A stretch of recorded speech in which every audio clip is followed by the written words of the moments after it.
Paz do Senhor, meu nome é Márcio, sou pastor aqui no sul da Flórida, nos Estados Unidos. Eu quero agradecer a você que se conectou conosco no YouTube. Você está prestes a ouvir uma palavra que vai te abençoar tremendamente. O meu desejo é que você abra o seu coração para se alimentar de uma palavra que vem do Senhor Jesus. E então eu quero que você abra a sua Bíblia em Gênesis, capítulo 1, versículos 26 e 27.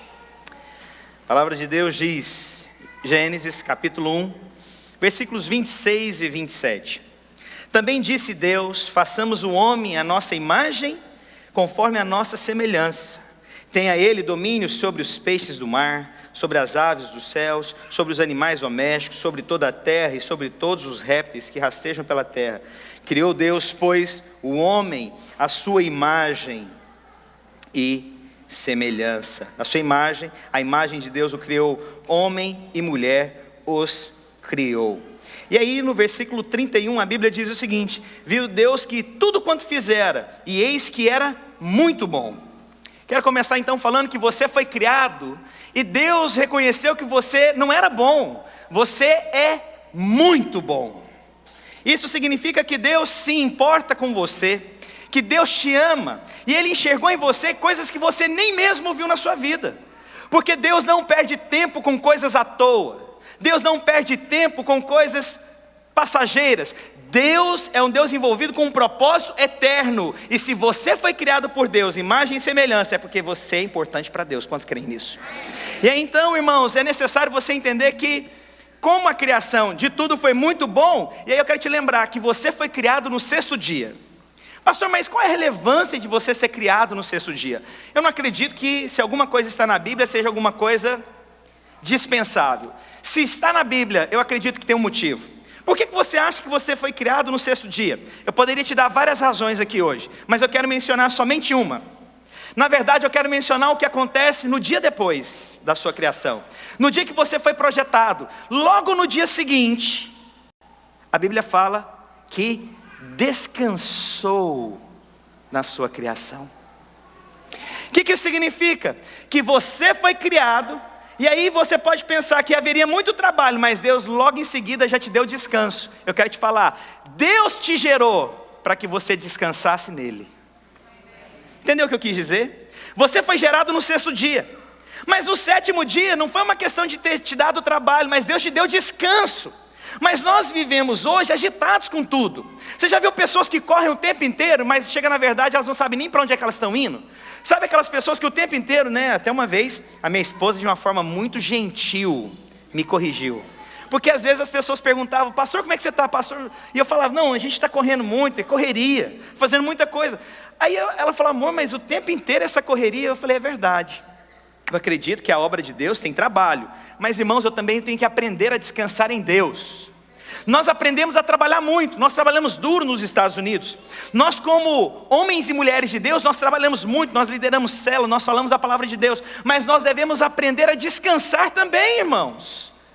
E interessante que Deus dá várias dicas para nós ao longo da palavra de Deus. Ele fala para nós nos aquietarmos, diz o salmista. Aquietar. Por que Deus fala para nós nos aquietarmos? Porque nós somos agitados demais. E se nós entendemos que a minha criação no sexto dia, logo na sequência viria descanso, Deus está falando que tudo que eu empreender, eu farei no descanso em Cristo Jesus. Não estou falando de passividade, não. Não estou falando de você cruzar os braços e agora pronto, eu estou na graça, tudo vai chegar para mim. Não, eu quero te falar o seguinte, irmãos, que tudo que eu faço descansado em Deus, confiante em Deus. Posso ouvir só um amém? Só para ver se eu estou numa igreja mesmo? Então, irmãos, você caminha, você vive descansado em Deus ou sempre no meio daquela agitação? Não, porque agora segunda-feira eu tenho que fazer aquilo, domingo eu tenho que fazer aquilo, você não tem tempo nenhum. Porque você está envolvido com coisas demais desse mundo e você está dependendo pouco de Deus. Porque se eu entendo que a Bíblia diz: tomai de mim o meu jugo significa o seguinte: tomai de mim aquilo que eu vou suportar, aquilo que eu posso te levar a sustentar. Então Deus está falando: o que você fizer eu faço junto com você. Nós já ensinamos isso no passado, vale lembrar. Se você ver, quantos aqui vieram do campo ou já estiveram numa fazenda? Ah, povo da cidade grande. Eu sei de onde é que você veio, meu amigo. Vê lá do Goiás e Minas, eu sei. Você conhece o cheirinho da terra. Quantos conhecem o cheirinho da terra? Aê, agora veio. Se você vê um animal que sustenta um jugo, na verdade você vai ver que sempre tem um animal que ele foi condicionado, ele é um animal forte, então tem um jugo. Jugo é aquela forquilha sobre o pescoço do animal. Então quando tem aquele jugo sobre o animal, ele vai fazer o arado numa constância, em um ritmo. Não pode ser muito rápido nem muito devagar. Mas é então quando você quer treinar um animal novo, você traz um animal novo junto com aquele que tem experiência. E aquele jugo se tornam 2 forquilhas sobre o pescoço dos animais. E aí então o mais novo vai aprender com o mais velho. Mas eu te falo, aonde que você acha que está o peso maior? No mais novo ou no mais velho? No mais velho. Eu quero te falar, o Senhor tomou sobre si todo o peso, toda a condenação. Então, meu irmão, desfrute de uma vida em Cristo Jesus, com mais descanso. Glória a Deus. Sabe, eu não estou aqui para você começar o ano, tem que fazer isso, tem que fazer aquilo. Eu estou começando o ano, falar, aprenda a descansar em Deus. Descanse em Cristo e o Senhor renovará suas forças. Glória a Deus. Oh Jesus, os irmãos estão comigo? Deixa eu ler um versículo aqui que eu acredito que seja importante. Aquele que habita no esconderijo do Altíssimo, a sombra do Onipotente, a Bíblia diz, descansará. Olha que maravilha. O Senhor faz um convite então para nós ao longo da Bíblia de descanso. O preço foi pago na cruz, não foi isso que nós ministramos aqui? O preço foi pago na cruz do Calvário. É chegado o tempo então de eu caminhar descansado em Cristo Jesus. Mas nós ficamos agitados demais. Como é que vai ser amanhã? O que eu vou fazer amanhã? Será que vai ter trabalho amanhã? Será que tem pão amanhã? Será que amanhã essa minha legalização chega? Será que as coisas do amanhã chegam? Eu quero te falar, o pão nosso de cada dia, a Bíblia nos ensina hoje. Por quê? Porque amanhã eu descanso à sombra do Onipotente. Glória a Deus. Eu quero te perguntar, você é alguém que descansa em Deus? Ou sua vida é uma agitação completa? Sabe aquela alma que, e assim, tem uma coisa que acontece, né? A sua alma vai ficando cansada com tanta agitação. Você começa a pensar em milhões de coisas que você tem que fazer, o que você tem que falar, o que você tem que ir, e assim, chega o dia, sabe aquele final do dia que você para, peraí, o que eu fiz? Correu, e aquela sensação de deitar, peraí, mas tinha mais coisa para fazer. Quantas vezes eu já vi pessoas falando, pastor, o dia tinha que ter 25 horas. A semana tinha que ter 8 dias. Quero te falar, irmão, você tem que aprender a descansar. E aí eu quero confessar um pecado. Eu tenho dificuldade em descanso. Porque o meu lado legalista que eu tenho que vencer, ainda acho que eu tenho que fazer muita coisa. Que eu tenho que falar muita coisa. Que eu tenho que ser o super-homem que todo mundo espere que eu seja. Infalível. E aí as pessoas quando erram, irmãos, aí o povo critica, mas critica com violência. Mas presta atenção. O problema é que eu, muitas vezes, me tornei refém do que as pessoas pensam ao meu respeito. Eu comecei a me preocupar, o que as pessoas iam achar com tal atitude. E aí eu vou te falar, você sabe o que começou a acontecer na minha vida? Eu não me achava no direito de ter nem férias. Eu saí de férias com a minha família, alguém me ligava, eu tinha que ter obrigação. Não, eu saí de férias, eu fui aqui em Orlando, eu fiz tal coisa, mas eu visitei a tal igreja, eu fiz tal coisa, eu me reuni, eu tive discipulado, eu visitei, não sei o quê. E aí então, parece que eu tinha que dar satisfação, porque eu não me sentia nem no direito de descansar. Interessante, se Deus descansou no 7º dia, por que você não pode? Porque o nosso lado religioso, refém das pessoas, ainda nós somos muito ainda sujeitos a dar satisfações para as pessoas. Quero te falar, irmãos, nós damos testemunhos. Não é satisfação, é diferente. Eu dou testemunho de santidade, de respeito, de honra. Homem de Deus, íntegro, irrepreensível. Homem que ensina a palavra de Deus. Mas irmãos, eu tenho que guardar o meu coração, porque às vezes eu me sinto refém. E eu quero me libertar disso. Quantos querem se libertar disso? Então eu quero que você aprenda a descansar à sombra do Onipotente. Eu acho que movimentou alguma coisa, irmãos, aí. Eu tenho que descansar nessas luzes. Podia acender inclusive as outras luzes também. Por favor, cuidado para não apagar o prédio aí. Glórias a Deus. Os irmãos estão comigo? Os irmãos me dão mais alguns minutos para continuar a palavra. Sinto encargo da parte de Deus para ministrar essa palavra. A palavra de Deus também diz o seguinte, que em um determinado momento, por conta então Quantos creem que nós fomos feitos então para iniciarmos as coisas dependendo e no descanso de Deus? Mas teve algo que aconteceu também por conta da queda. E aí, eu vou mencionar essa outra parte e nós finalizaremos a palavra. A Bíblia diz que depois que houve o pecado, a Bíblia fala então que a serpente induziu a mulher induziu o homem, houve a queda, tiveram entendimento por conta da árvore do conhecimento do bem e do mal. E aí, então a Bíblia diz o seguinte, lá em Gênesis capítulo 2, versículo 2. Perdão, lá em Gênesis capítulo 3, dos versículos 18 e 19. Olha o que acontece agora por conta do pecado que entra no mundo. A Bíblia diz: espinhos e cardos também te produzirá, e comerás a erva do campo, no suor do teu rosto comerás o teu pão, até que te tornes a terra, porque dela foste tomado, porquanto és pó, e em pó te tornarás. Muita gente às vezes fala assim, então quer dizer que o trabalho só começou por conta da queda. Ô bendito Adão, que hoje agora eu tenho que trabalhar por conta do pecado desse homem. Deixa eu te contar, na verdade o trabalho já fazia parte. A Bíblia diz lá em Gênesis capítulo 2, versículo 15, tomou pois o Senhor Deus ao homem e o colocou no jardim do Éden para cultivar e guardar. Ou seja, o trabalho era propósito de Deus. Sempre foi, não é por conta do pecado. A questão é que agora por conta do pecado, as coisas seriam diferentes. As coisas teriam um preço, seria mais complicado, haveria um peso maior. E aí eu quero falar que a Bíblia diz o seguinte: espinhos estarão no meio daquilo que você tentar colher.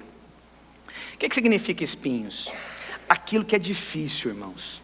Espinho é aquilo que você tenta colocar a mão. Você já viu gente que tem espinho na vida? Você tenta tocar numa área, a pessoa te dá uma espetada. Você tenta falar alguma coisa, a pessoa te machuca. O tempo inteiro a pessoa está armada com espinhos nas mãos. Alguém já conheceu alguém assim?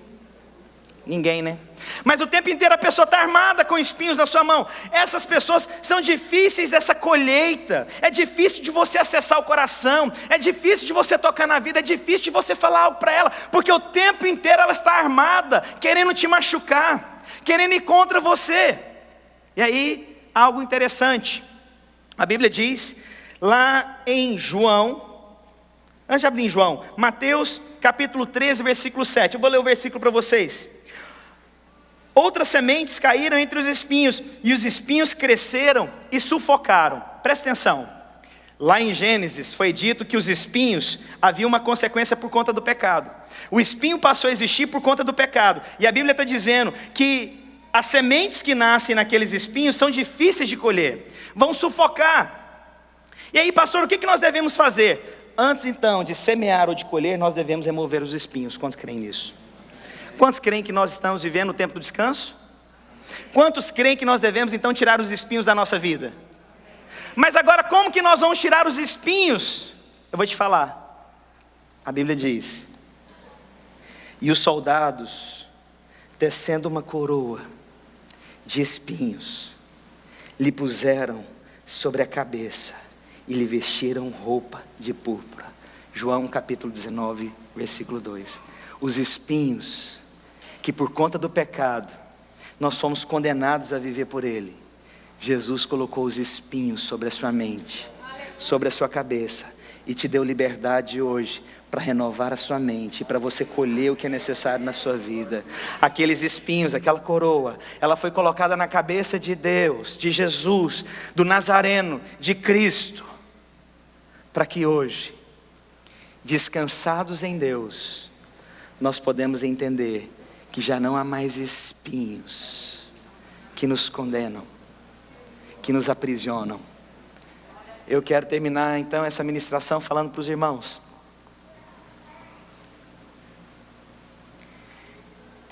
Já não há mais condenação para aqueles que estão em Cristo Jesus. E o último versículo que eu quero mencionar, Mateus capítulo 16, versículo 19. A Bíblia diz: ora, o Senhor, depois de lhes ter falado, foi recebido no céu e assentou-se à direita de Deus. Agora acontece o seguinte, irmãos.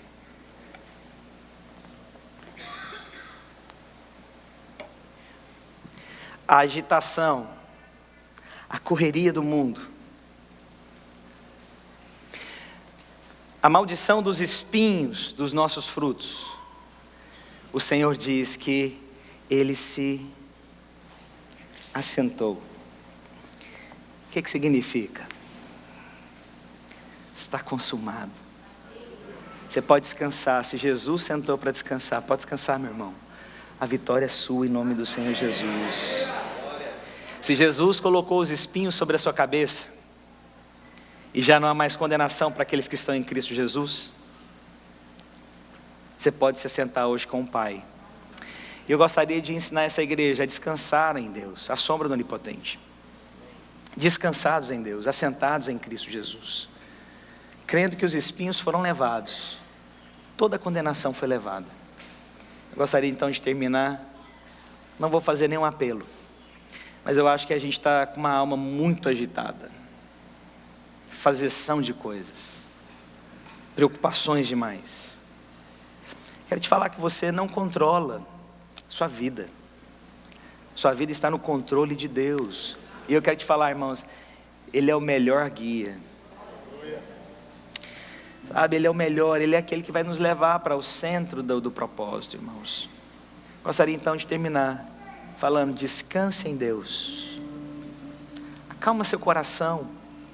Não seja refém das pessoas. Ore para o Pai, pela sua família, mas descanse em Deus. Não existe essa história, vou dar uma ajudinha para Deus. Você foi gerado para descansar em Cristo Jesus. E a condenação, os espinhos que sufocavam a semente, eu quero te falar hoje em nome do Senhor Jesus, a sua semente que foi liberada sobre um solo fértil, crescerá, dará frutos, porque os espinhos não podem mais sufocar a semente que Jesus levou sobre si, meu irmão.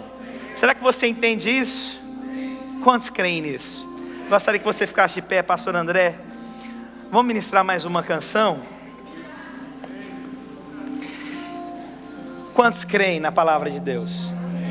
Quantos creem que você veio aqui para ouvir essa ministração da parte de Deus? Com seus olhos fechados, fala assim comigo. Fala, Cristo, hoje eu descanso à sombra do Onipotente.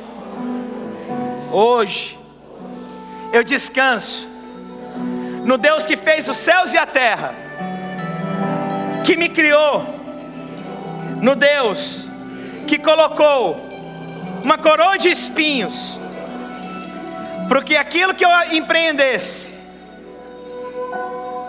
crescesse, germinasse, desse frutos, em nome do Senhor Jesus. A pessoa que está do seu lado, fala para ela, é tempo de renovar sua mente. É tempo de renovar sua mente. Fala para a pessoa que está do seu lado, é tempo de descansar à sombra do Onipotente. Quantos creem nisso? Nós cremos. Feche os seus olhos no seu lugar nessa manhã.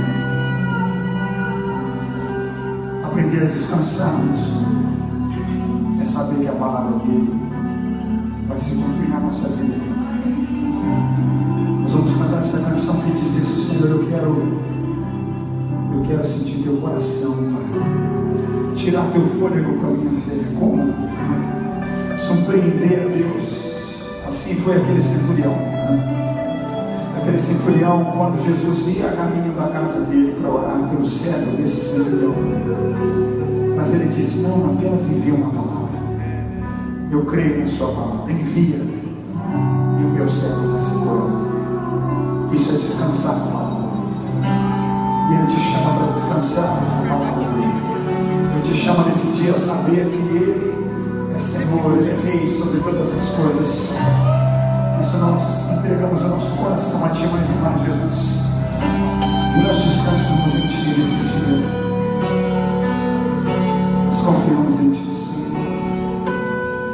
Ensina-me a sentir teu coração, Jesus, quero ouvir teu respirar, tirar teu fôlego com a minha fé e te adorar.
Quero agradecer você que ficou conectado conosco até agora. Tenho certeza que você foi ricamente abençoado. Se você quer entrar em contato conosco, você pode entrar pelo site www.videiraflorida.com ou mandar um e-mail para nós no videiraflorida@gmail.com. Fica na paz do Senhor Jesus.